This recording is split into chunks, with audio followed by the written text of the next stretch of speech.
Pemirsa, pemerintah menegaskan akan berkoordinasi dengan DPR RI untuk membahas rancangan undang-undang atau RUU perampasan aset. Nantinya, komunikasi ini akan turut melibatkan Pusat Pelaporan Analisis Transaksi Keuangan atau PPATK. Pemerintah pusat melalui Menteri Sekretariat Negara Prasetyo Hadi menyampaikan komitmen Presiden Prabowo untuk mengesahkan RUU perampasan aset. Hal ini disampaikan Pras saat ditemui di kawasan Istana Merdeka, Jakarta.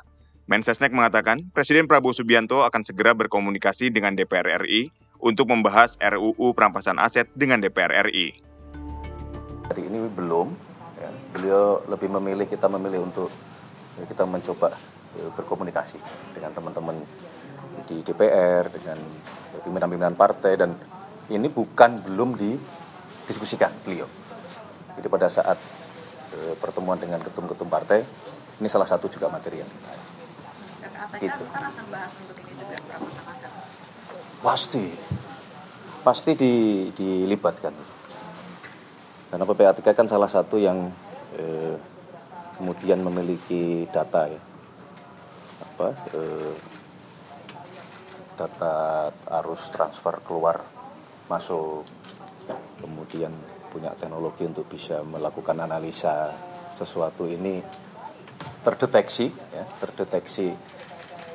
adanya pelanggaran atau tidak. Pasti dilibatkan PPATK. Meski berkomitmen, Pras menampik pemerintah pusat akan menerbitkan Perpu soal perampasan aset.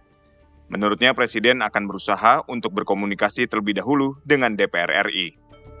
Sebetulnya perampasan aset itu muatan materinya harus benar-benar mengandung apakah yang dilakukan perampasan aset ini adalah akibat daripada kerugian negara atau umum.